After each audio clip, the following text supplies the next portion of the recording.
it's just like, I didn't want her to read those magazines that told her she could only be beautiful if she wore makeup and did these things. I actually started the magazine basically out of offering an alternative. I don't have the third magazine. That's interesting. I got kind of confident that the second one launched so well, and we, 2 years ago, launched a third one called Transitions for people 50 and better, because the baby boomers are aging, and we wanted to give people quality material to age with. The second one launched real easy. The third one was too much of a stretch. It blew up my whole business. I have this habit of putting everything on the line regularly, so I've blown up my business a number of times in 26 years. But fortunately, the gods and goddesses look out for me, so investors came in, old staff came back, and we've put all 3 titles under one title for the next 6 to 8 months, so that we can reshuffle the business. We've renamed it, and we're coming forward. And then we'll be rolling out the ones that in popular demand. I told in the lecture, I was sitting one night here in LA with a fellow having beers and telling stories about how I've run the business. And he said, God, that's insane. No one runs a business like that. You have to write a book. And I said, yeah, who's going to write a book about printing a magazine? He said, I'm a magazine publisher. That's what I do. Write the book. So Frank DeMarco of Hampton Roads Publishing edited this, made it readable, and told us how told people how you can run a business spiritually, magically, and without any business sense at all. And some of this is redundant just because some of you weren't in the lecture. In college wanted to be Che Guevara, so I took a class in Latin American studies, Latin American politics, and by the end of the class, I felt I had to go to Peru. I didn't have a choice, so I bought Christmas presents for all my friends and family, and then I didn't have enough money to go to Peru, so I hitchhiked down to Miami from Boston in a snowstorm, and I bought a round-trip ticket to Lima, and I had $60 in my pocket, and I promised myself I'd make it go as far as I could. 6 weeks later, I had the most amazing journey of my life. I had lived with people on mountaintops and in hovels, and been handed off from pickup truck to dump truck to beat up car, to cattle car and train. I ended up the fifth week with a group of international students in Cusco, and we hiked the Inca Trail. And when we got to the Tooth of the Dragon, which is the guard post that overlooks Machu Picchu, and back then it wasn't a jet setter's paradise. The Inca Trail wasn't even lidded, which means a lot now. If you hike it, it's a little lidded, sadly. And nobody was going there. There weren't even guards at night. So we got a tour from one of the students, and the next morning they all hiked on to other parts of Peru. There's so much to see, but I couldn't leave. And I camped out in a cave for a week, and as soon as they left, I started having delusions, visions, nightmares of the Incan gods and goddesses, and the Sapa Incas, which were the rulers, telling me that I had had another life in Peru, and that I had agreed in this life to bring that information forward that was lost from the Incan Empire. I told them they were wrong. I was just a dumb student from Boston who couldn't say Oz right. But they insisted, and after a week of threatening to torture everyone I loved and kill them if I didn't agree, I stood up and yelled, okay, I'll do whatever you want. Just let me get my degree in Boston, and I'll do whatever you want. I've written this book. I've started Magical Blend magazine. I adopted my 2 children. I've gone back there more times than I can count, and I've given lectures like this and had people come up and tell me similar stories, how they've been drawn there as children, how they've had visions once they got there, how the veils are so thin in Machu Picchu. This is my most recent book. It's really coming out from New Pages if they hold up to the contract. Sometime this summer. It's late as it is. If they don't hold up to the contract, I'm going to self-publish it. But as it is, they gave me permission to Kinko's it. They actually asked for it because The Secrets of the Incas did well, and they wanted me to talk about the Amazon, which is, if you've ever stood in an old-growth forest and just felt the energy, if you've ever felt the life force and how it realigns your energies, then the Amazon is that times a million. Give me the chance of malaria, and give me the chance of the bothersome of insects. It's well worth the price of admission anytime. Yeah, so that's the commercial. Meanwhile, back at the slides. These will run behind me. Anyone can interrupt me for questions on them. Otherwise, I'll look at them periodically and fit them into the talk as I can. Some of them I'll miss, but they'll give you a feel. They're not all like this. This is just to start breaking out of our ruts and limitations. For me, the Amazon made me know life in a whole new way. I like to start with a joke, and it's a story about this guy who went to the doctor, and the doctor said, "I'm really sorry, but you're terminally ill, and you're not going to live to the morning. If you see sunrise, it'll be a miracle." And he went home to his wife, and he said, "Honey, let's party. Let's make passionate love. Let's go to the best restaurants in town. Let's do everything we always wanted." And she said, "That's easy for you. You don't have to get up in the morning." That's what we all live. We're always saying no to life. I sat next to Damon Brinkley in the panel, and the man couldn't have said the word passion more times. And that's one of my favorite words, enthusiasm and passion. I grew up the son of a funeral director, and they say a cobbler's son never has shoes, and a butcher's son is a vegetarian, and a funeral director's son never dies, so I'm really looking forward to that. But when I studied embalming and funeral directing, I made peace with death in a whole new way, because when you see people's bodies without the spirit in them, you feel what life is really about, because we give so much of our power away to death and money, and we don't have to. Life is not a rehearsal. I believe death floats over my left shoulder, and when I get intimidated, oh, I shouldn't take this chance, oh, they might not like this, oh, they might think I'm crazy, I look over my left shoulder and I say, hey, and I'm going to be dead in 30 years, maybe 40 at max. What does it matter? And it gives me that energy to put everything I have into everything I do. What I said in the last lecture that I repeat is that we think reality in the West is this thick. We think that it's what we can see and taste and hear on a good day. Usually it's what we can see and feel. What can be scientifically proven, what can be bought and sold, what can impress the neighbors. Reality is this big. There are so many dimensions that are beyond our mind's capability of conceiving. If we only use, 5% of our brain, 10% of our brain, the other parts are really set up for us to perceive these dimensions.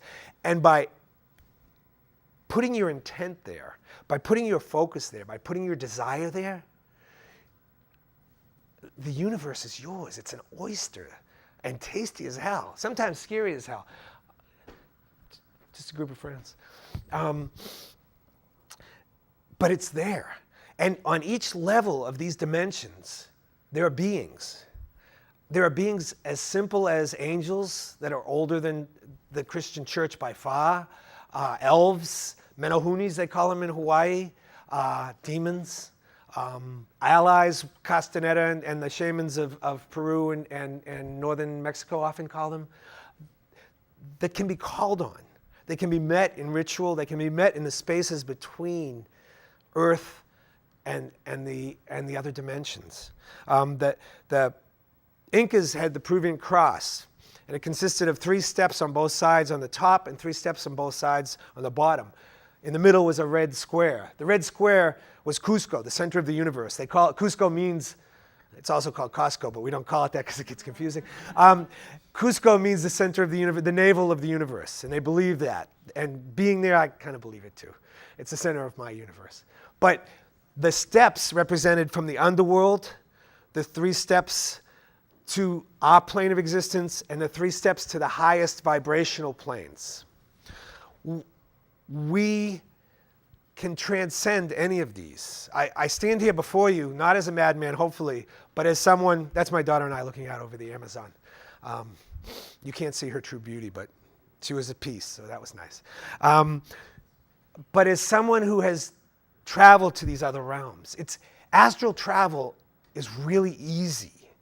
Miracles are really easy. I'm going to talk about these for 2 hours to the degree I hope I can, A, give you some tools to start opening those doors, and B, convince you that they exist. And we've been brainwashed by TV, by media, by your neighbors, by your teachers, by your kindergarten teachers, by the nuns I was, that this stuff doesn't exist. You ask too many questions. You should either be a priest or shut up. I ain't neither, but I sure haven't shut up. Astral travel is easy. Let's go there. I, as a kid, used to have these weird experiences where I'd know what someone was doing in another room. And I'm no more, really, I mean, I've had lots of weird experiences, but it's nothing that any of you can't do. We're all psychic. We're all intuitive. And we all have the ability. The 3 steps that I repeat thousands of times are belief, desire, and expectancy. If you believe something is possible, if you desire it with all your being, if you expect the results that you believe in, you can manifest them.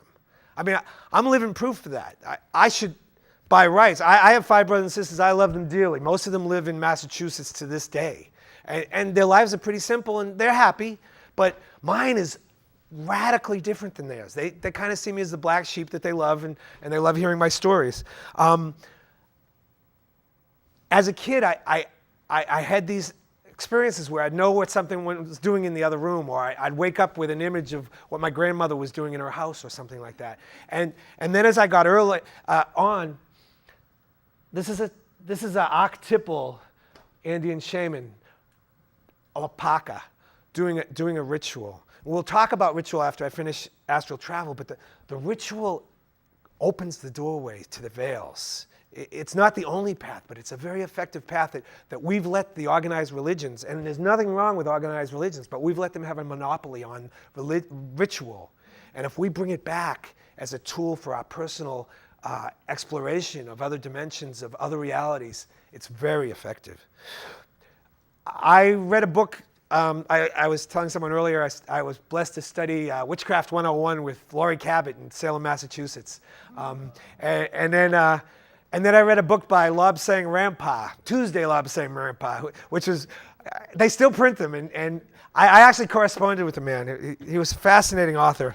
I believe it, that he was a reincarnated Tibetan monk or even more exotic than that.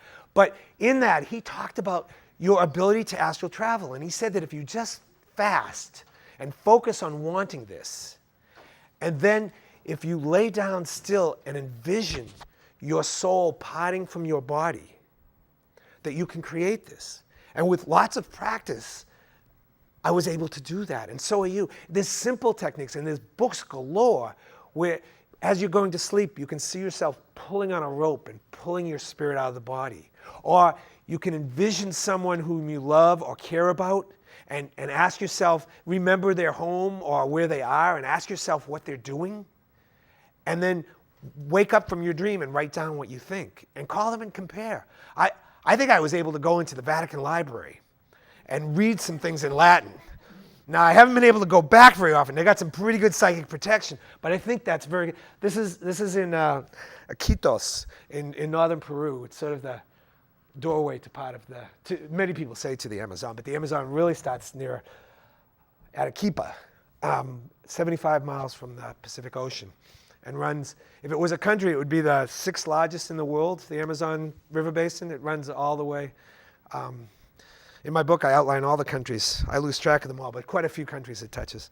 The Monroe Institute, and I don't generally do just endorsements. They don't even buy ads with me anymore. But they gave me a course for a week where I refined the astral traveling. And they have tapes, and they set your brain to this tone that Monroe experimented with. He was a businessman, and he experimented with, he had these out-of-body experiences, and he refined it to this radio pattern, or this noise pattern.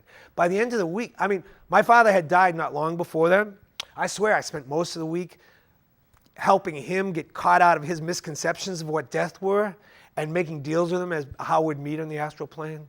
You know, you can do all that. And that's just like, that stuff is real easy compared to the miracles that are doable. And I confessed, and I don't really even feel it's a confession. My kids knew it when they were young. I lived in the 60s, you know. I was twisted early on by lots of drugs and lots of hallucinogenics. I had an older brother who played on stage with Bonnie Raitt and was on one of her CDs, and his motto was, life is all about how fucked up you can get and still function. And I thought that was real for a number of years. So I definitely spent time altered. But I don't think it made me crazy. I think I was one of the lucky ones that I got to see touchstones out there in the other planes that you go with peyote, with LSD, with overdoses of different substances, and that you can come back. This is a coca ritual. Those aren't coca leaves, they're not that big, but it was a coca ritual. And coca is a very important substance there. I was talking to, she's not here, but I was talking to a woman, I was very complimented. She listened to me talk here last year, and her and her husband went down and bought property in Peru. They were so moved by it. And she was saying that her neighbor put San Pedro cactus around her house because she was told that the spirit of San Pedro will protect her house. San Pedro cactus is a very strong hallucinogenic substance. And when you do it, you often see San Pedro. And he is an entity. And she said when her neighbors went away, they kept hearing people in the house, and they kept going to see, and there was no one there.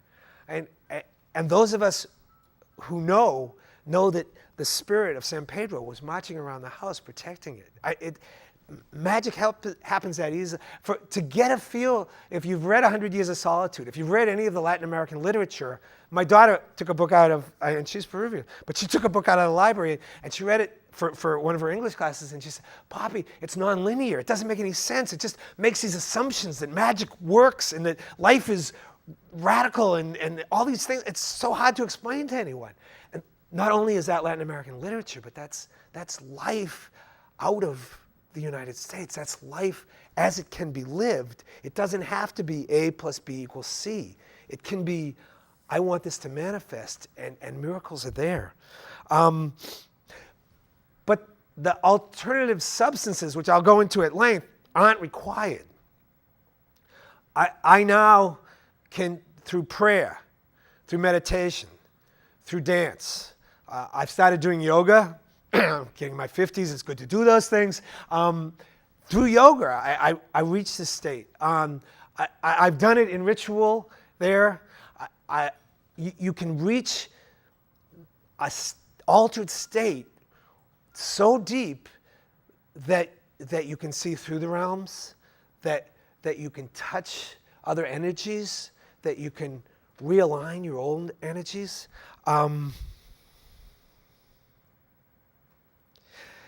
Intent, belief, desire, expectancy, practice. I tell my kids, they're both very good athletes and they're very good students. I'd like to take the credit, but they're, as they said when we take it, that's a sloth. My son said, it's terrible. If they fall out, they move so slow. If they fall out of the trees, they just die. But they don't fall out of the trees, so it's okay. There are approximately 2,000 tribes left in the Amazon. Approximately 200,000 native people living in those tribes. Some of them still have never seen a car, a TV. More of them have heard radios. Some of them have satellite discs. Blue tops are big because they're handy in the rain. But the sad part and the interesting part is a number of, that's piranha. More of us eat them than they eat us. Only if there's blood or there's a drought and they're really starving. It's fascinating to see that when it happens, but they're very tasty. I like guinea pig better, but piranha ain't bad. And alpaca, if you ever go to Cusco or to Peru, alpaca is rich in all of the nutrients that we miss from other meats, especially for women. It fills in a lot of the voids. I took my wife to this corner on Choquichaca, right off the Plaza de Armas, and said, oh, let's have some barbecue. Skewers, shish kebab. And I ordered alpaca, and she didn't know the first time that she went down with me. She said, this is the best I've ever had. And when I told her it was alpaca, she said, okay, so give me another not peanut cow, give me another, who's been to Peru? Thank you. That's it. Give me another pisco sour and order another a rack of alpaca. It's just so tasty. And I'm a vegetarian except for when I'm in Latin America. What? Yeah, I told the story in the lecture. We teamed up with a number of times, different groups, to go to the isolated villages. And when you go to the isolated villages, you're a guest of honor. And because you're a guest of honor, the tradition that goes way back to the Incas is to celebrate by giving you guinea pig, because that was the pre-European chicken. And they would always give us 4. And my wife and kids got very good at making believe they were eating a bite or 2 and then passing it down. And I'd eat 4 of them really quick so nobody's feelings would get hurt. And then I'd go to Cusco and order them in a restaurant. I love guinea pig for a vegetarian.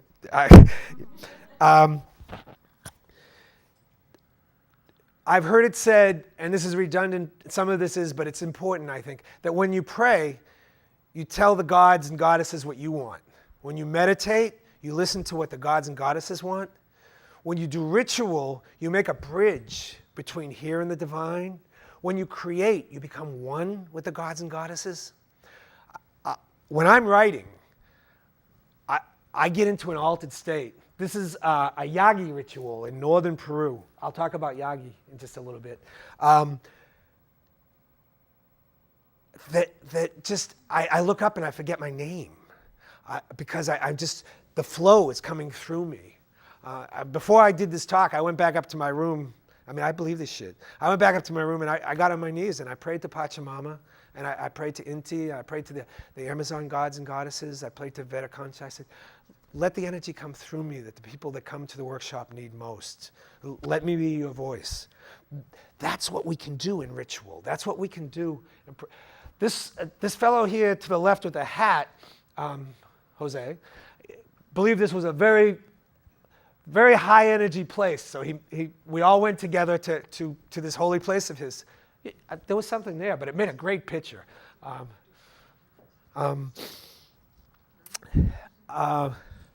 Is there a better place for me to stand? Am I kind of in the way, or how are we doing? Okay, good. Let's do ritual, and then we'll go into some of the more altered states. The Catholic Church. I went to Europe when I won't go into the whole story, but soon after college, I went to Europe for 6 months. An uncle died, and I could only get the inheritance to spend that way. It was a wonderful gift. I went to Notre Dame Cathedral at sunrise and a high mass, and the sun came through the stained glass windows, and the music was playing on the organs, and the incense were burning, and the choir was singing. It was the same as sitting in a ritual with this man. It was transcendent. The Catholic Church knew how to capture all our senses and use them to catapult us to a higher level. They used sacred geometry in building places like Notre Dame Cathedral. They built it usually on the Dragon's Path or the ley lines where the energies met. There's been, in the jungle in Peru, I asked about crop circles, and they said, oh, no, we have tree circles here, but they either grow up really fast or people with black helicopters come and chop the whole area down. We don't know why they do that. Where the ley lines cross and the energy's not coming through clearly, and it's been blocked either with a cathedral or a church built on these spots, the crop circles need to be expressed somewhere. Life is as simple in some parts. I mean, there were places that my wife and children and I went to that you could only get to in a canoe, and that people lived like that. This is an ayahuasca ceremony. He was quite a fellow. He was definitely into ritual. You can tell by his garb. I've had arguments with people there because there's hereditary shamans and healers and hereditary secrets that are passed down. The sad news is that many of the shamans in the jungle, because their nephews and nieces and children are being told by the Western world that we are the future, they're dying without passing on the secrets of millennium to their children. So the West hasn't categorized 70% of the species of plants and insects and animals that live down there. The good news is that there's still shamans alive that have many of those secrets. And though it changes from village to village, you can go and you can sit with them, and they'll, as long as you're persistent enough and adaptable enough, they'll talk to you. They'll talk to me, and God, my accent and my approach scares most people off. But the traditional, my belief is, and I've worked with a number of sources. Life is fun, even on the Amazon. That what's beautiful about these people is they really live from their heart. They say that black magicians, and I've met a few in northern Peru especially, that run their energies from their balance chakra, their center chakra, to their throat chakra, right around their heart. You could make a case that we in the West do a lot of that. We don't live in our heart. These people so live from their heart that the material world almost doesn't exist for them. It's such a lesson for us to learn what's important and how to celebrate each moment, how to put everything we have into each moment. And when you do that in a ritual, when you see ritual as your ability to cut through the dimensional veil, to bring into manifestation whatever you want, or to send your spirit to wherever you need to go, then you can use the allies of the coca leaf, of the San Pedro cactus, of the ayahuasca, or you can do it just by your focus, just by arranging. And you can study with the pakas and the shamans there. There are many who will gladly teach you that at 9 o'clock in the spring, on the 4th day after the solstice, you climb this mountain. You have carried 4 coca leaves in your shirt for 3 days before then. One of them you burn, one of them you put into wine, one of them you put into water, one of them you keep in your pocket until the end of the ritual. You turn first to the south to say thank you to the spirit of the fire, of energy. You turn then to the east, to the area of knowledge and of change. You turn then to the north in the area of, they say, purification. From there I have a different image of it, but that's okay. You turn then to the west and the area of growth and development. You call on Kokamama, Pasamama, the moon goddess, Pachamama, the earth goddess. You call their energies the Apus of the mountains. I live in Northern California in Chico, and from our house on a clear day, you can see Mount Shasta and Mount Lassen. They're my Apus. When things go well, I thank them. When things go bad, I pray to their help. Mountains, the pre-Western people knew that mountains. This is my daughter with a group of people, a group of girls, and I guess a guy. They were teaching her weaving, I think, or one of the local things, but you can just see how welcoming the people are. Yes? You took these pictures, correct? Not all of them, most of them. Oh, okay, because I was wondering if there, in any way, there was some kind, because there, I mean, I guess because, like, traditionally, I guess people have objectified the people, and they haven't really let them know either that they're being taken. Oh yeah, it's really, you have to be really careful. If you'll see, a lot of the pictures, I got to tell you about this kid, but a lot of the pictures, there's the shaman doing the ritual, and then later there's my family, because they just were insulted if we wanted to pose, because they were doing spiritual work, and it wasn't something for tourists. Right. So, and some people, they say, well, no, I don't want my spirit captured. And that's still a belief down there, a real belief. Others say, I need to be given something in return for you taking the pictures. It's really a matter of etiquette, how you approach it. It's very bad taste to run up and take pictures of people. Yeah, and treated badly. And I mean, if you're stupid, I got in trouble the first couple times, not the first time, but the third time I went down, I almost died in northern Peru, because there's brujas up there, and they are black magicians, and they don't like to be bothered, and they surely don't want to be bothered by dumb gringos. And I went up and just was, I had 2 great trips, and I just thought I was invulnerable. No, I wasn't. And I just tramped in stupidly, like they're going to teach me their secrets, and I'm going to, and didn't use any of the proper etiquette or go the right places the right time, and I was almost killed. And it was because I was stupid. It was a great lesson for me. And as long as you're culturally sensitive, I know so many people that have gone to Peru and they've been so afraid that they were going to be robbed or they were going to be, something bad was going to happen, that they never experienced Peru. But I've lived down there for months at a time and had nothing happen, because I smiled at the people and I asked them caringly, is this okay? Can we do this? What do you think about that? And if you do that effort, people are just so happy to make the effort. Not all of them. Some of them, are mean and had bad experiences and don't want anything to do with you, but the majority of people. I think the worst thing outside of that trip to northern Peru that happened to my family was on Christmas Eve, my wife had her reading glasses stolen out of her purse in Cusco. And we've been down there all over the place. Now, I've heard stories, and not that bad things don't happen, but again, belief, desire, and expectancy. I've learned the lessons by almost dying in Central Park, almost dying in Mexico, almost dying in Peru. I don't do stupid things that often. Well, no, I won't say that. In traveling, I don't do those kind of stupid things. But if you have that sensitivity and if you expect the best of people, they really respond, especially the Latin American people. They're so willing. And anyone can interrupt with questions like that, please. The rich, yes?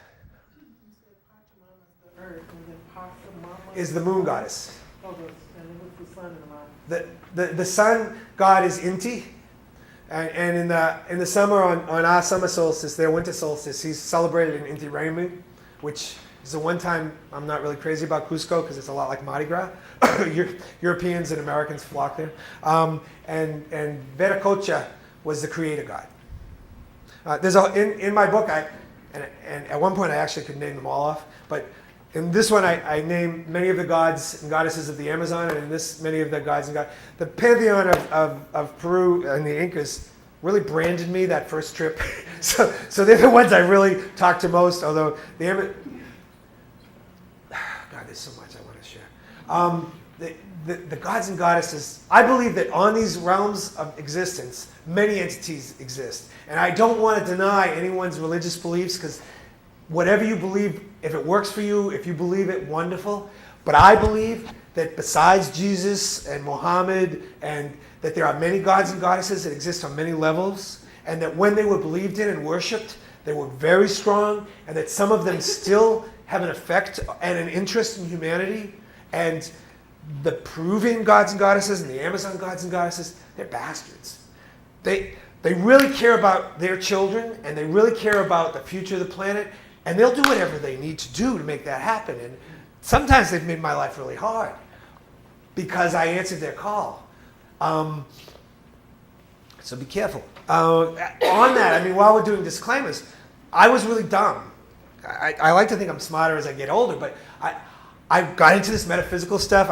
When I started Magical Blend magazine, it was partially to bring forth the secrets of lost cultures. And I got exposed to demonology. And I saw some people that were doing really amazing things with demonology. And I said, hey, shortcuts are great.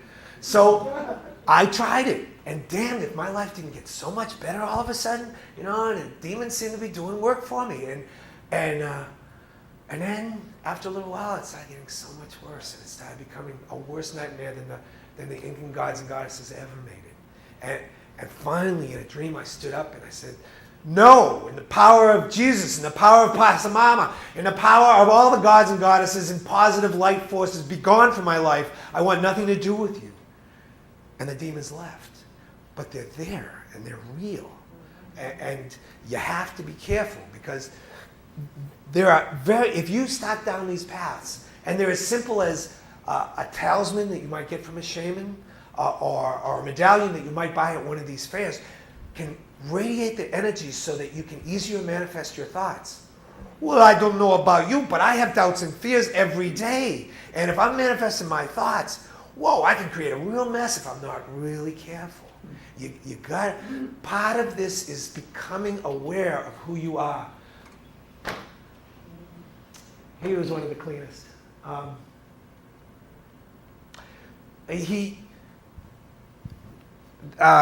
Castaneda called it attention points. He could shift, and he would take us on hikes in the jungle, and then a parrot would come back and fly around us, and then he'd go into the jungle, and then a jaguar would come and run by, and then he would go in, and then a warthog would come back, and he was able to do this with his intent. And I will admit, it was when my kids got sick and he made us lick a hallucinogenic toad. Now that sounds a little far out. But they exist, and he did. And it was only that time that I had the experience of thinking that I became something else. Was I just hallucinating? I don't know. My son says it never happened. My daughter says she has memories of it, but she thinks it was a weird dream. And my wife, well, my wife likes to live in the real world. But I think he showed me the doorways. And I know it's very possible. humans always had this potential. We think, just like we think reality is here, we think we're stuck in these forms. But it's very doable to become aware. Now, it takes a level of awareness that I'm still working on. It's like most of us are ruled by our unconscious. These are some new buildings that they're trying not to do tin roofs in this area. They're trying to kind of keep, it's part of the Peruvian jungle. It's not being as exploited. This is how most docks are on the Amazon, yes. When you said you went into the jungle, Yes. and you saw a jaguar, you actually believed that? I actually believe it was him. And he was a jaguar? He was a jaguar. He had changed himself physically. I believe that as I followed him on this substance with his guidance, he was tweaking our attention points. He was But you weren't a hallucinogen? not when he was doing it. When we were changing, his village was far up, and we were very isolated. And my children got sick. My children and my wife got sick, and there was, we couldn't really get out anywhere. There was no choice. So we went to him, and I had been asking him questions about ship changing, and we had this experience. I went, what are we going to do? And he had no problem. He'd go, it's okay, I have this frog. And we each had to lick the frog. It took some convincing, but they would have tried. My wife was ready to try almost anything. Obviously, that's proof of it. And then he took us on a hike in the forest, even though we didn't feel well. And each of us went through the manifestations of becoming. And to feel yourself, it's like a Disney cartoon. To feel yourself walking on all fours and smelling differently, and to see the world in a different perspective. I've only tasted it there. I can't do it now, but I know it's doable. I saw him. Yes? What language were you speaking?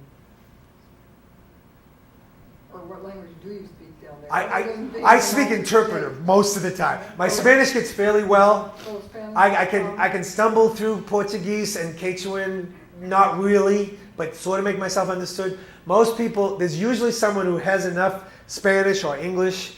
My wife and children all speak Spanish very well. So what about dialect for Peru? Oh, there's so many dialects, and usually what we would do is, when we left the normal, we would hire a guide who had more than one language, very cheaply, that we had kind of interviewed or either got a recommendation from, so we knew integrity. Although integrity, there's a lot of integrity, but there's not always.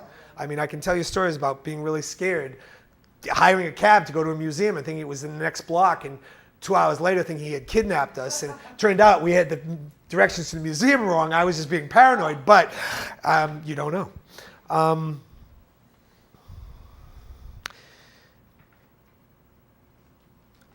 I had a shaman in Bolivia. I was asking, potatoes, there's over 100 kinds of potatoes and corn. Why we don't have them in gourmet restaurants? Were they selling maca there too? And maca, yeah, maca is very available in the marketplaces. You're talking about shape-shifting. Yes. I was wondering if you could explain, was it quick? What was there? Morphing is the closest word I think our culture has. And I want to say that when we start talking about other dimensions and the divine, one of the things that I love about my magazine and my books and this stuff is that you're dancing around the edges of reality. You can't use words to talk about the undefinable. You can only hint at, and so I'm constantly hoping I have, I'm working on my eloquence to kind of define the undefinable, because when you get beyond our material realm, words fail, words limit. But it's morphing. I felt not my joints, but my joints and something deeper melting and then reforming. So that, and I know if I had the time, definitely the exposure there, but if I had the time and the focus, that it's achievable. I know that shamans throughout history have done it. And it's a matter of reaching into this place in ourselves. There's a wonderful movie out now called Revolution, and it's not a movie at all, it's an event. They're showing it here.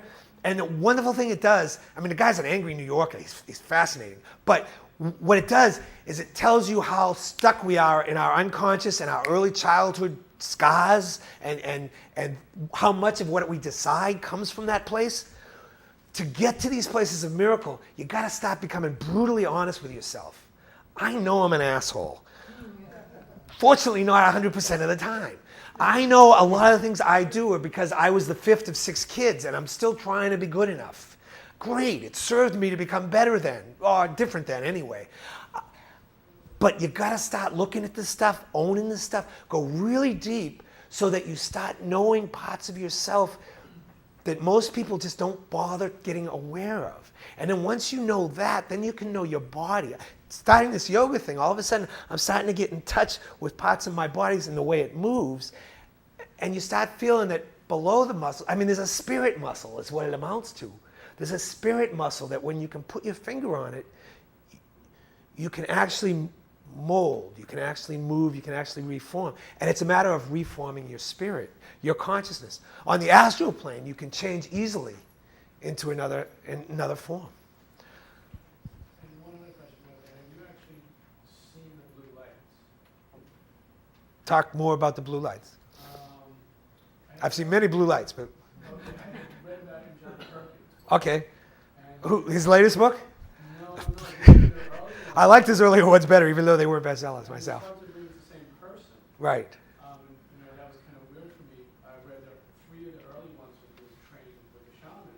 Yes. And he had seen some of the blue lights where the guys just shapeshifted into the blue lights. And I was wondering if you had seen that. I haven't. I'd lie if I said I've had the same experience as John Perkins, and I'm not a CIA agent. Somebody once told me they were funding the magazine, and I wish they had been. It's been awful hard keeping the business going for 26 years. But I haven't seen the blue lights. I know of them, and I know that spiritual beings, it's a matter of raising your vibrational level, and I can do that. You can become aware. I do it in the office. You become aware that you're getting caught up in the drama, that the little petty aggravations, that supervising a staff, that the checkbook bouncing a check, that the printer cheating you on something or not doing what they said, you brought down your vibration to the lowest. And if you just sit and I consciously say, first I call my name. I'm Michael Peter Langevin, I'm Michael Peter Langevin, I'm Michael Peter Langevin. Then I'm 100% there. Then I visualize that I'm a California redwood growing out of a New England stone wall on the Incan ruins on the edge of the Amazon. Now I've got my power. And then, hey, it works. And then I raise, that's who I am. That's the essence of who I've redefined myself as. And each one of you have to do that if you want to get to the altered states. If you want to transcend the dimensions, you redefine yourself. What's most important to you in the world? What lights you up more than anything? And how do you identify with it? How do you visualize it? And how do you boil it down to the essence so that you can call it to your full power?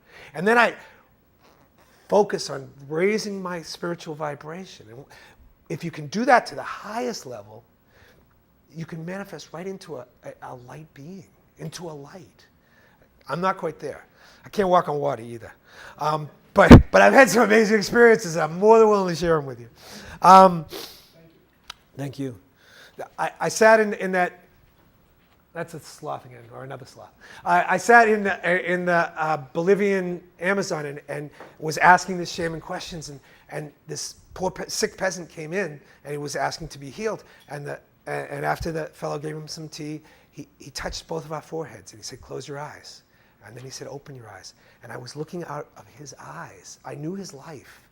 And I could see him looking out of my eyes. There was someone else in my head and body. Wow. I've never had an experience quite like that. To have your soul and your awareness shift to another, it's, talk about empathy. I have an empathy for these peasants in the Bolivian jungle and in the Amazon jungle that I never would have had otherwise. And it's achievable. This is cooking ayahuasca. Good time to switch to ayahuasca. Ayahuasca is one of the favorite natural hallucinations, a great conduit to the other dimensions, a great substance, if you're into substances, for making reference points. In northern Peru, they have a substance called yagi that is different. They say God plucked some of the hairs from his head and put them in the hillsides of the northern jungle of Peru, and that when they grew, people started picking them and mixing them. There, it's a male and female plant that you mix. The ayahuasca is two totally different vines that you boil together. The yagi, it's an interesting difference. They're very similar, but the yagi makes you look at all that shit I was talking about, all of your deeper unconscious, all of, God, I wasn't really fair with that person. God, I was really kind of, I've been kind of not listening to my wife. Gee, maybe I need to give the kids more. That, what you're doing wrong or what you're doing good. It lets you really look at your stuff, where ayahuasca takes you out to other dimensions, allows you to astral travel in the green zone. For me, and I said it in the lecture, but one of the most amazing ayahuasca experiences was to reach out my hand to the jungle and not know where I stopped and it started. And then weeks later to realize I'd been thinking wrong all my life. I don't stop. It doesn't stop. We're one. And once you see that, then you can see, on some level, you can see each one of us, as you've come to this lecture, connecting with light chords. Because you want as much information as I can share, and I want to give you that. So there's light chords connecting all of us. And it all vibrates in this wonderful spider's web that you can become aware of on ayahuasca or in meditation or in trance through dance or drumming or music or singing. Any one of if you get a group of people, I've done it with relative non-believers, sit in a circle with the intent of piercing the realms. And each go around, you can have a stick or you can have a ball and you can hand it off and each say something that they think is going to bring you deeper into the realms and feels ritualistic, and just go around at a slow pace.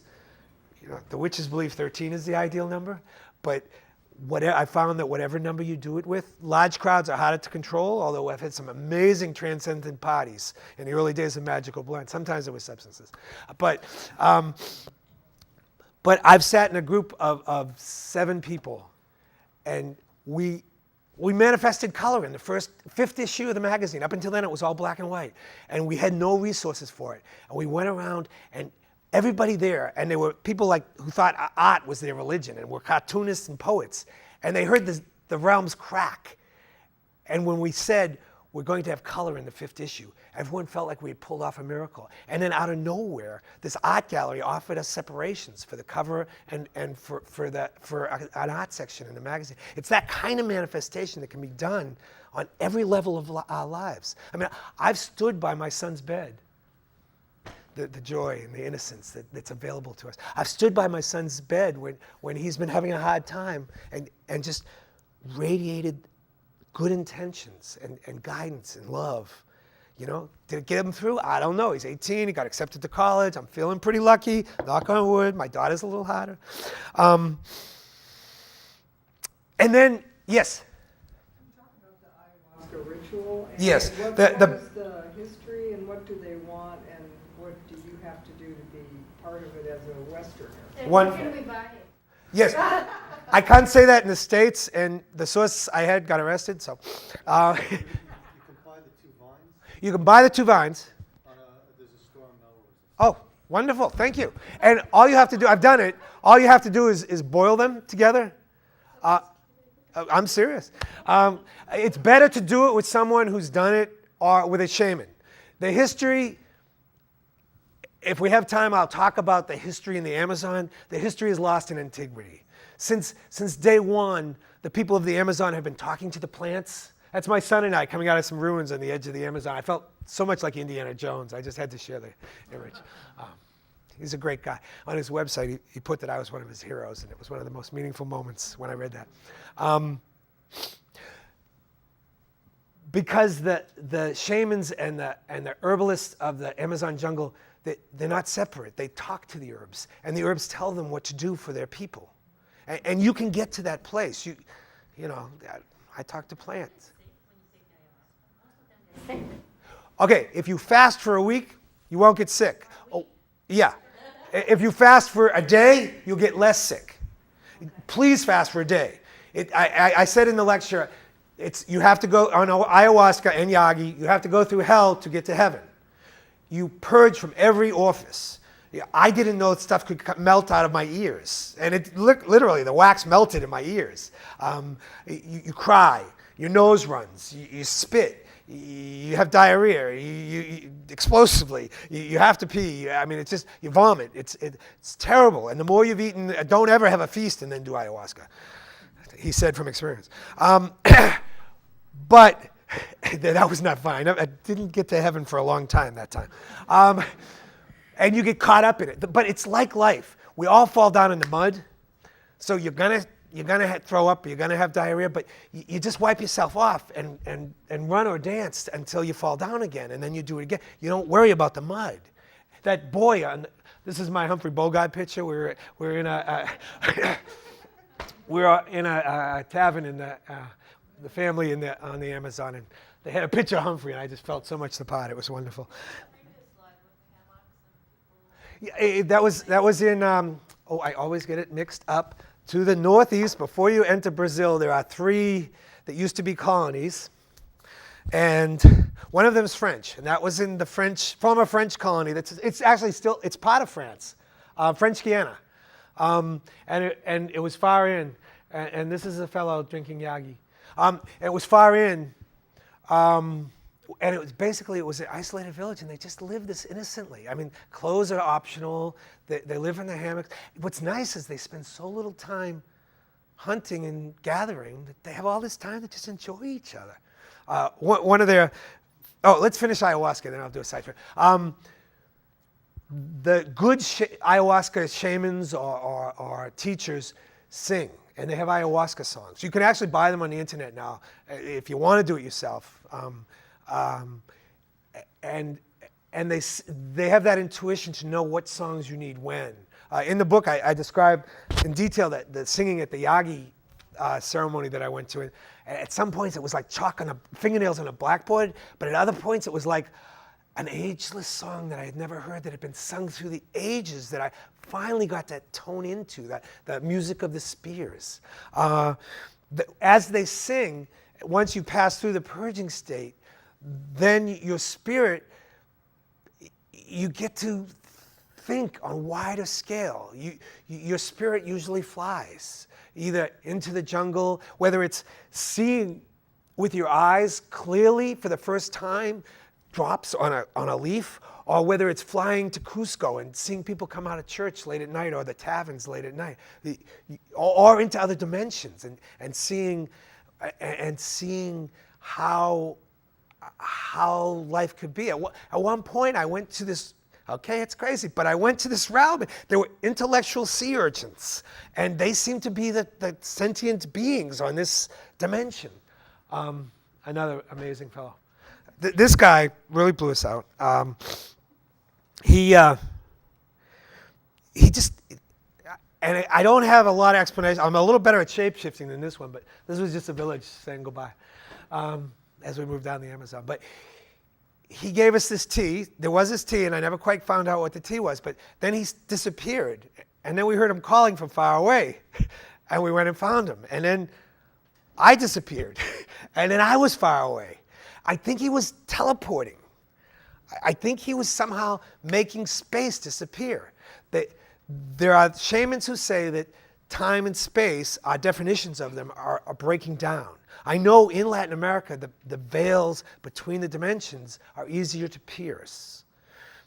It's easier to communicate with other entities. It's easier for miracles to happen.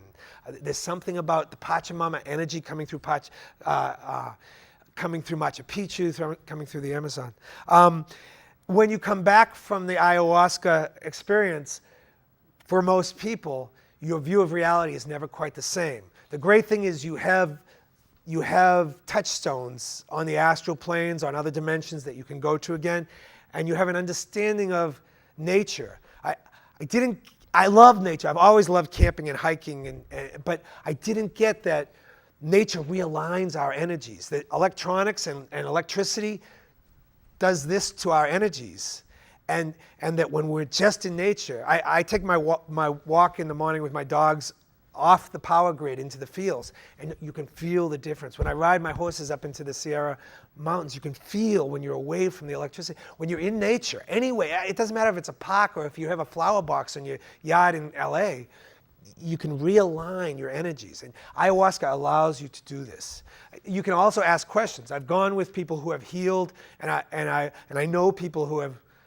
I know one woman who claims that she learned to build a temple on the astral in ayahuasca, and she healed herself of AIDS. So shouldn't we have a lot of respect for these things? You sure should. It's a matter of going to get, whoa. It's not. I never. Sacred kind of a. Right. I never was and I don't mean to sound blasé. I never was someone who believed recreational drugs. I always saw drugs, I see all of life as a tool to the next stage of our evolution. That I came here to, regardless of what the Inca gods and goddesses say, I think I came here to improve myself and to grow spiritually and to evolve and to help other people do the same thing, to act as a catalyst for that. I think that's what most of us came for this life.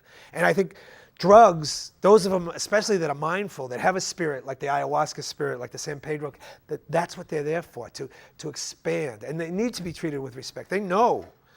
They know when you're just playing. And they play rough. They really will. Yeah. I had a chance to go to Peru 2 years ago for the first time, and Yes. I was very reluctant for this. I read a few books about Aldo Villaldo. Yes, and, sure, I know Alberto.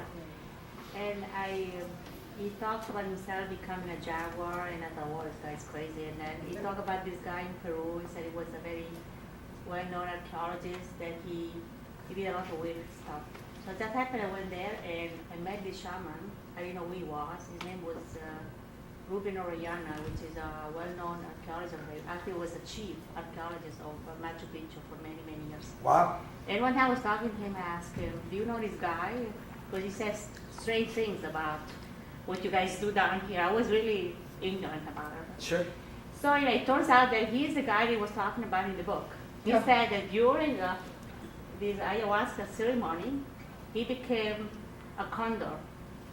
And he started flying. He was looking for temples around Machu Picchu because he knew there were other temples hidden in the forest, in the jungle. Yes.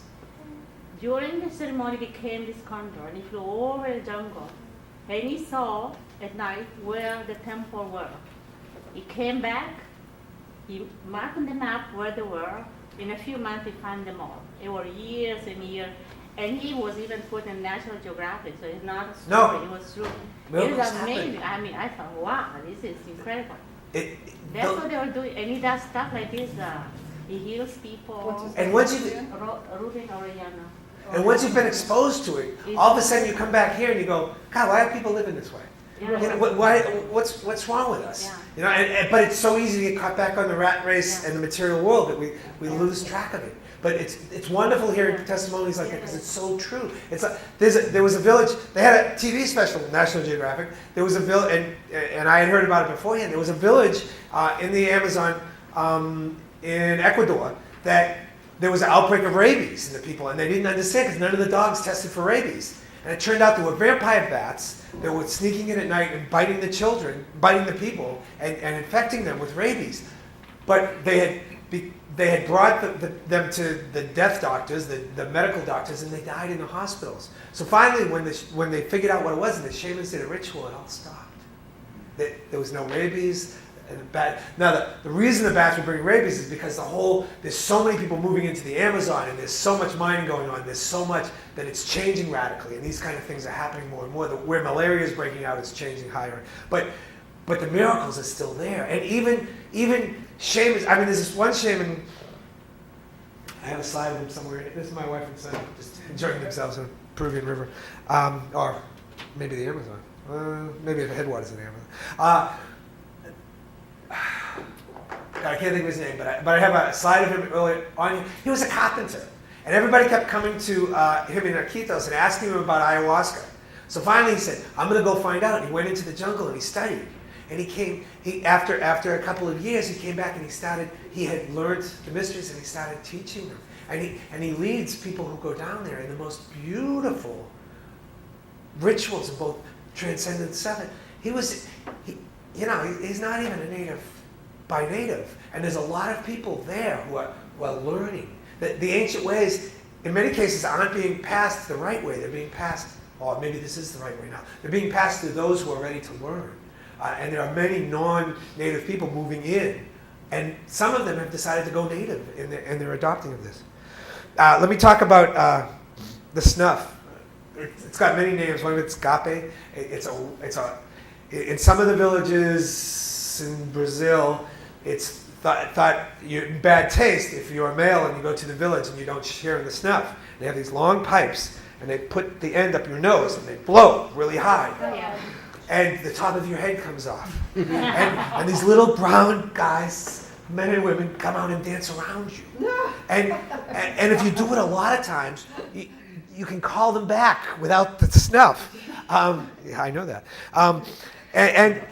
And you have the worst headache, but you're just so, and they sing this song that's otherworldly, and they say it's in this native tongue that predates perhaps humanity.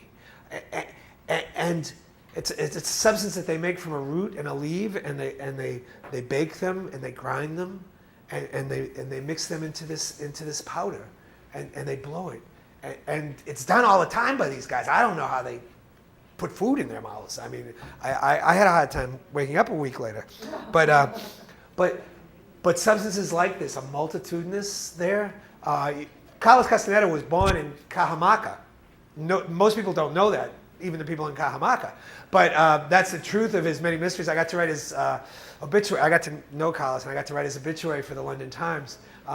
But if you go to Cajamarca, there in the marketplace, just in the marketplace in downtown Cajamarca, which is a beautiful city, you can buy Jimson weed, you can buy magic mushrooms, you can buy San Pedro cactus, you can buy ayahuasca. It's just there in the marketplace. And the shamans there of northern Peru, just south of the Brujos, teach the use of this. Every day is a holy day, and they've got ritual down to a science.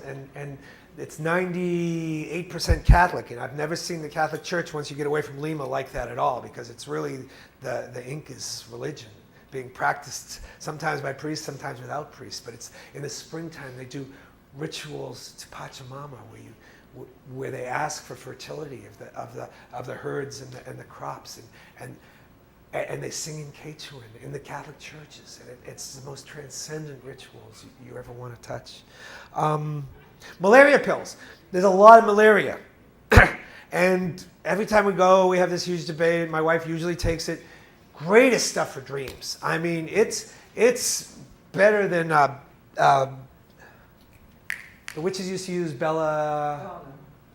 Say it again? Belladonna. Belladonna. Belladonna. It almost has the same effect as belladonna in your dreams. If you have practiced lucid dreaming, or if you have practiced astral travel consciously, marijuana pills. No. Malaria pills will put you there in your sleep. What is it? What is a malaria? Oh, I should know the chemical name, but it's the one they give most for. Is it chemical or is it? Yeah, is it quinine? It might be quinine. It's just an amazing. I don't take it most of the time, just because I don't like chemicals that you wouldn't know that. I like natural chemicals. I don't. I only do drugs shamanistically, honest.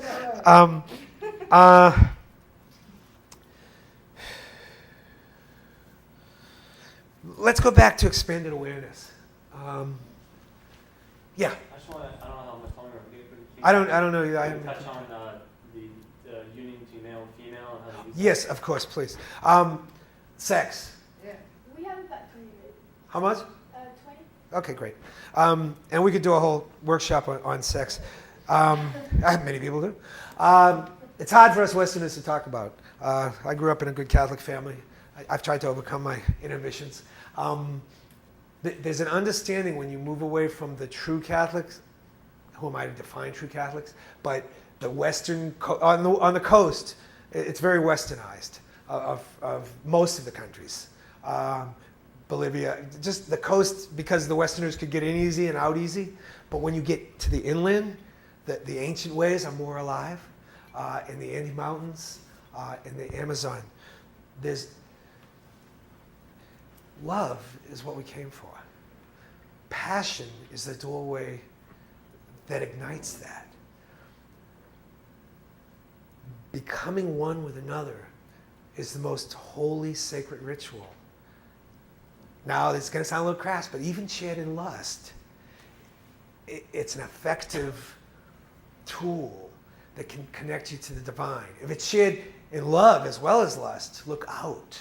If it's shared with the intent of becoming a ritual, of giving and receiving, of raising the vibrations, of transcending.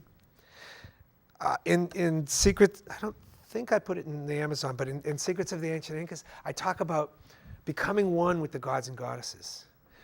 It's a simple thing. It's used in Tantra as well, but if you immerse yourself in a God essence, and it doesn't matter if it's Jesus or Mary or Pachamama or Kokamama, but you immerse yourself in that, and you have a lover who shares with you, so that you're either going to both immerse yourself in the same God or goddess essence, or in two different God and goddess essence, or you're both going to focus on you becoming the Pachamama energy, and then on him becoming the creator God Virakancha energy, and to the degree that your lover is going to worship you, and that you're going to see yourself as a goddess that existed on a higher plane of existence.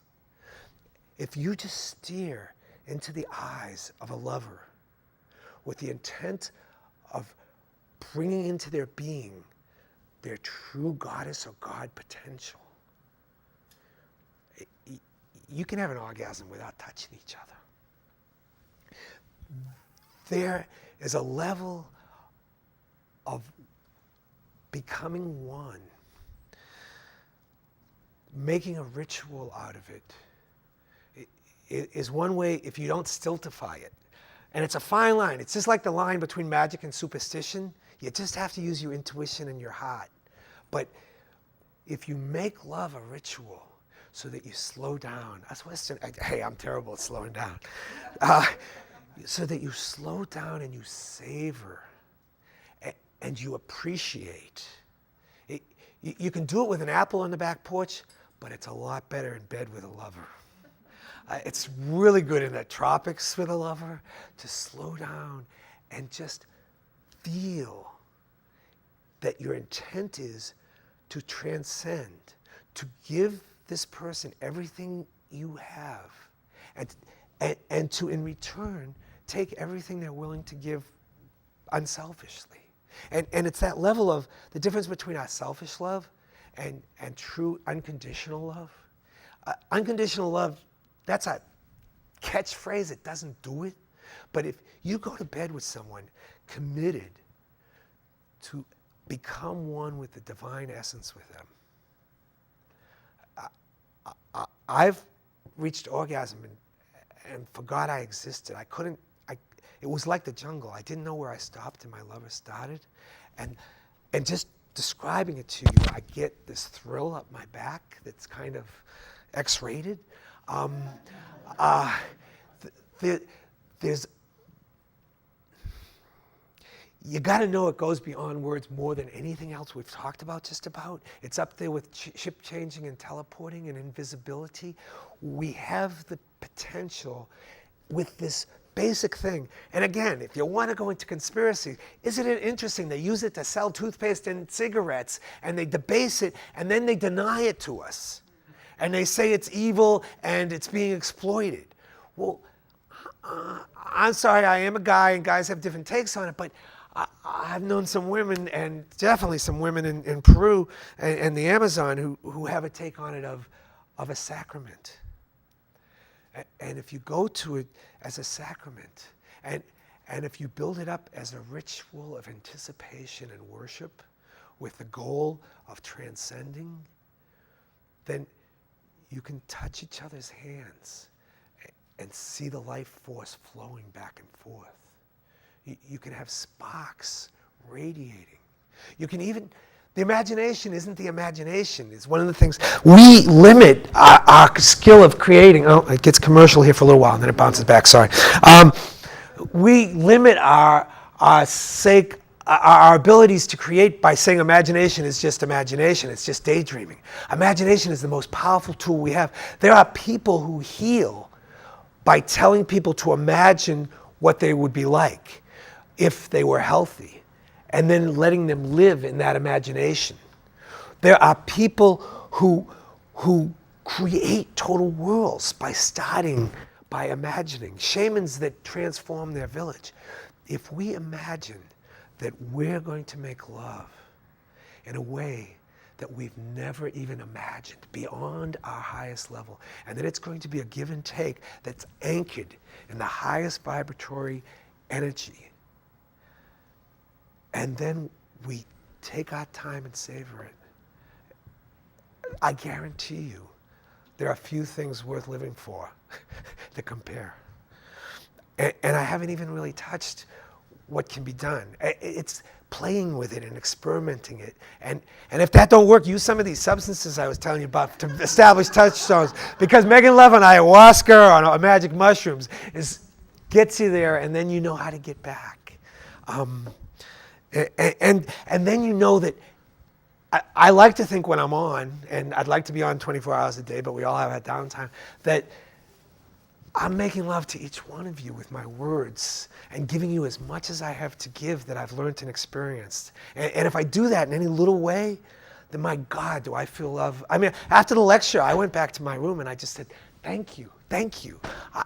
I touched people in a way that I wanted to, that I hoped to. And we can do that with everything. I mean, when a new issue of the magazine comes out, I can always tell you what's wrong with it. But God damn it, I helped create that sucker.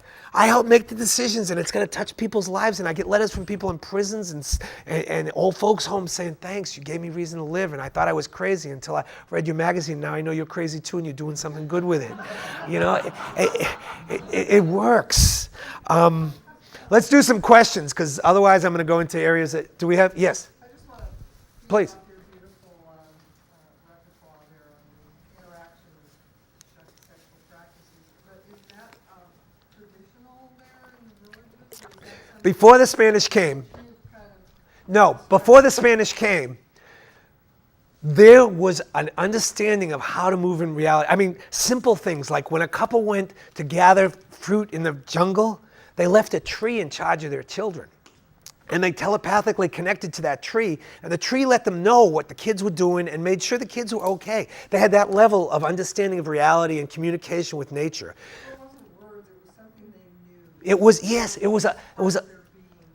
when you lay in a hammock like that, when you live in the lungs of the universe, you have a sense of what life really is. That to live life fully, to live life passionately and enthusiastically, is what we lost when the West conquered the world. And it's what we can recapture, what we're gonna recapture in this next turn of the wheel. And I disagree with Sean at the 2012 thing. I think we have the ability to capture it now.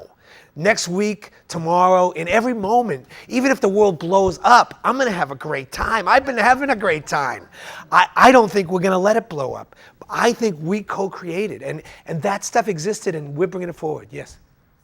These places you're talking about are so remote and uninfluenced. I'm wondering what same-sex units are like, or if they're... Yeah, and they vary from village to village as this song, as this dance. But in general, what I was drawing on is this level of childlike innocence and awe that we don't have. That if you took all of our taboos away from sex, and we're the evangelists, and I'm not going to go down that route, but where the Catholic priests and the evangelists haven't gone to tell people it's bad, they still have a sense of it's wonderful, and it's lovely, and it's loving, and it's sharing, and it's one with nature, and animals do it. And in general, it's just this innocent... On a practical level, yes, there is. Yes, on a practical level, yes, there is. Yes. I mentioned the Wild Festival about 4 weeks ago, whatever. I was behind the desk, we talked. I want to go down to Peru. I've had a dream going to Brazil, Costa Rica. Costa Rica's the easiest. My brother just moved there. Spiritually, I just felt a push to go there. So I've related to what you do, but I haven't done it yet. Sure. But I do also Peru, the mountains, the Andes Mountains, the rainforest. How could, on a limited budget, because everybody's not Right. rich or even Peru's wonderful that way. What's the best way to go to one of those? Two ways. If you have some money, I tell people to go on the internet and let their intuition guide them to the travel agencies. And you can email me if you're thinking of going. I'll tell you, yeah, I heard great things about them, or these three people. Recently, I talked to the people of South American Tours, pretty simple name. Nice people doing good stuff. But there's lots of, Alberto Villado brings tours that I've heard splendid things. I don't do it because I don't want to commercialize it. This is my passion, and I just don't want to sell it. I mean, I sell the books because I give a fourth of the income back to charities on it. And the nice thing to know is that money goes so far down there that if you can't afford a trip, just go down. And it's called the way I went the first time, and I didn't know it, is the tourist triangle. You go from Lima to the Nazca lines to Arequipa to Puno and Lake Titicaca. You can take a bus over to La Paz and a bus tour back to Tiwanaku. Then you can take the bus from La Paz back to Puno and up to Cusco, see Machu Picchu, see Vela, I always get it wrong because it was the last stronghold of the last Inca, Vela with a V,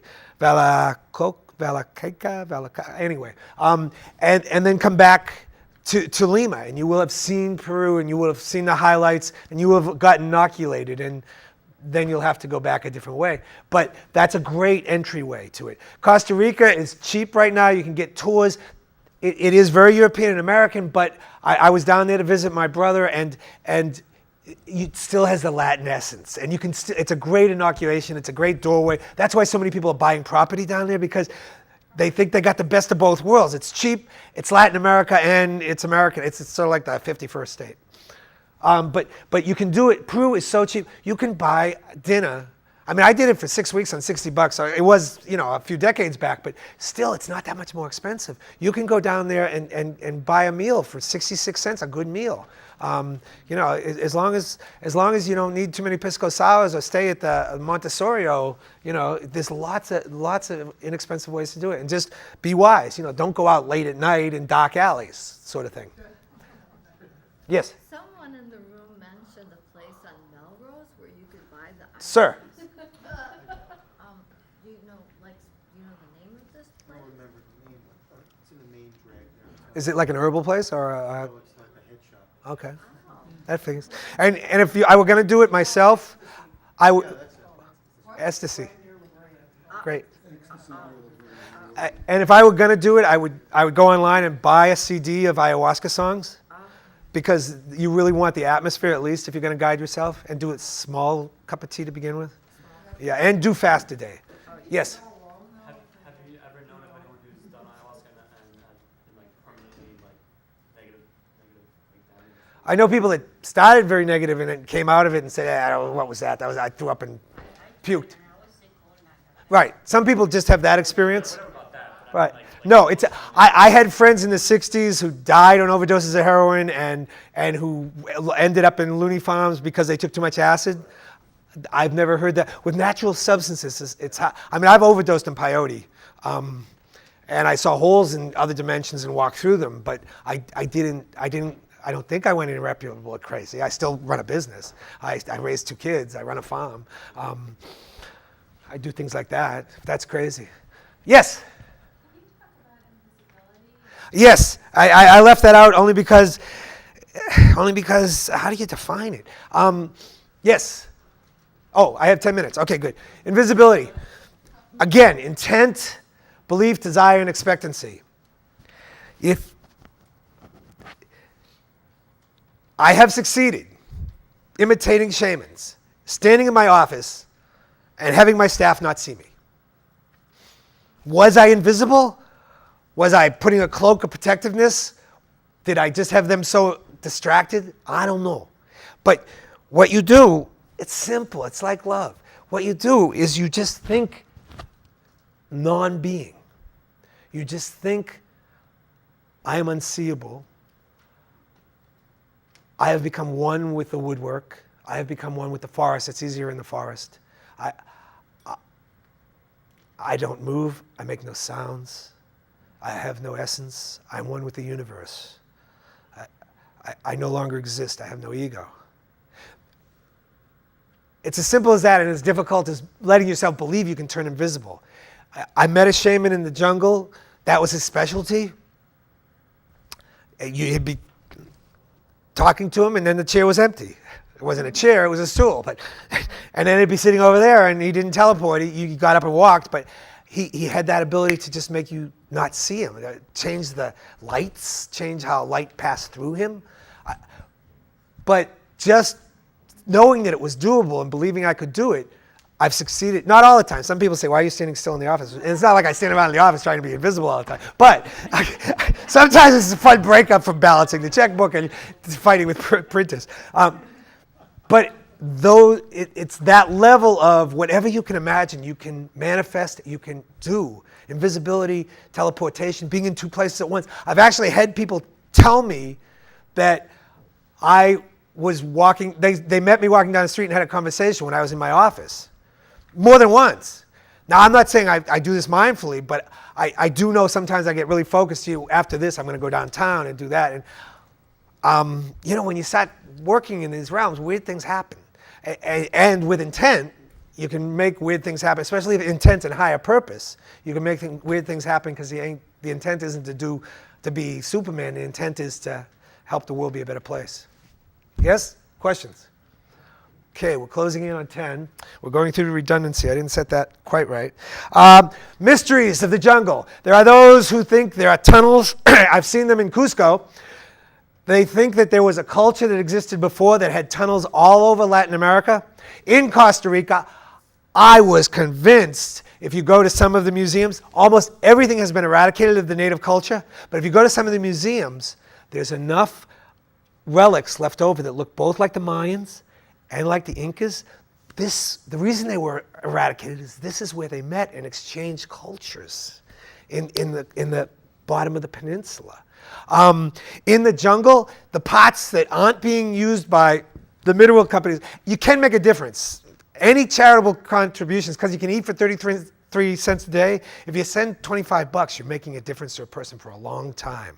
If you buy from companies that you do a little research that are doing biodegradable, that are helping the jungle, that are helping the people, it makes such a big difference. If you write a letter to some of the new leftist leaders about being a concerned North American who really cares about the jungle and the native people, it's going to make such an effect.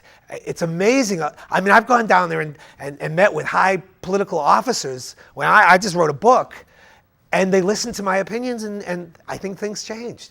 But in the parts of the jungles that haven't been destroyed, from the satellites, we've seen pyramids that we haven't been able to get to in the Mato Grosso.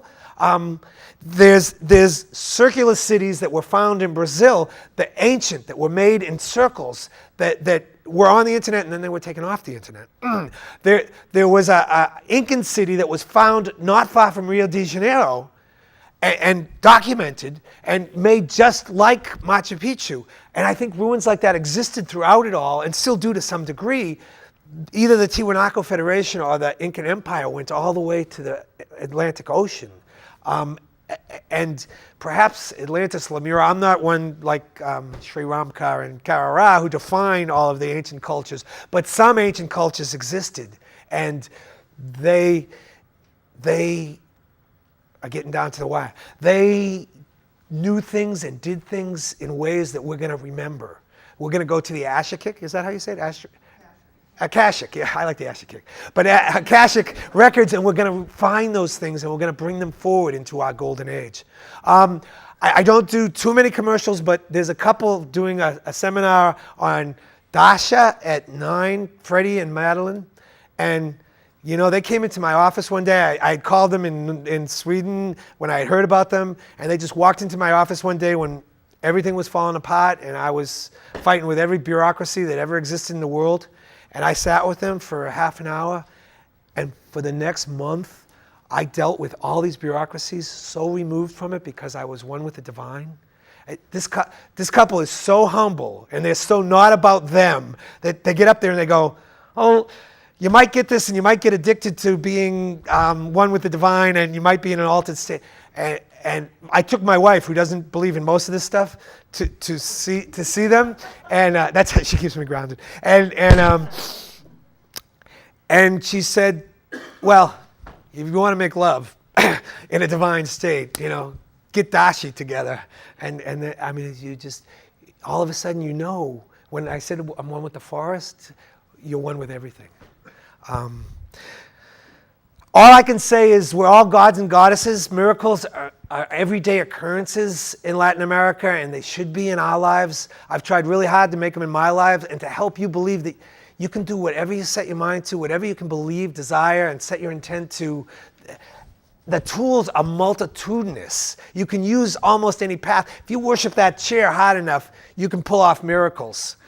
Just make it happen. Believe it and do it, please. We came here to make a difference, and I'm honored to be able to share that with you. Thank you all so much.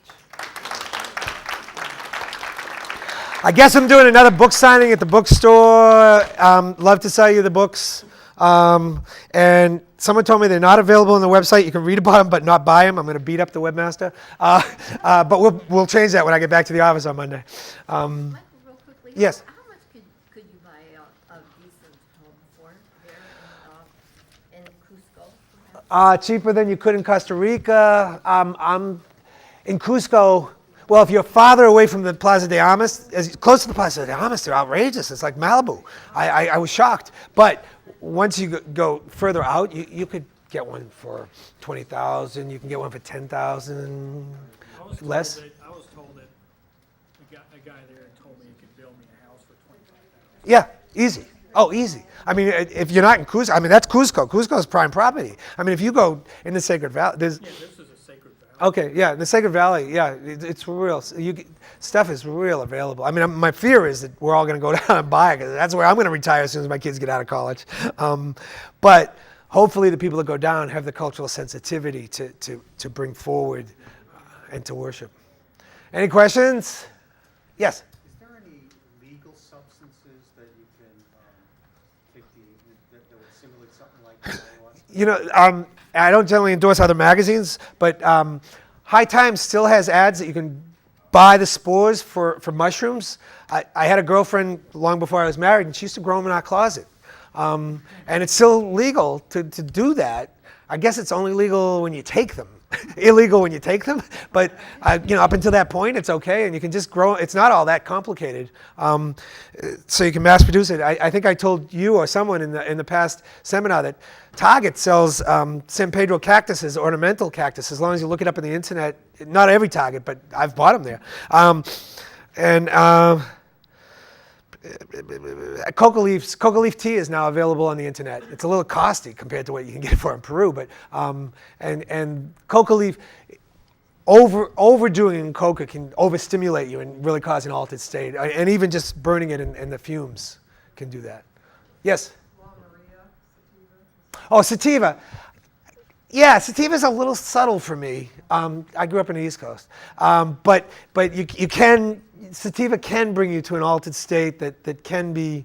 It's too much like marijuana. I don't do that stuff. That. Is that the same thing? No, it's different. But there's a group. Oh God, I used to know their name. There's a group online. If you start like exotic hallucinogenics or tropical hallucinogenics, that actually they're in Marin, and they used to advertise with us. They grow these things I don't even know of. And not that I'm Terrence McKenna, but there's a lot of hallucinatory substances that haven't been made illegal because nobody knows of them, and they're growing them up in Marin or in the redwoods and selling them online. So there are stuff out there. And yeah, I'm done. I have to wrap it up. Okay, thank you all for coming. Thank you. 9 o'clock is it's.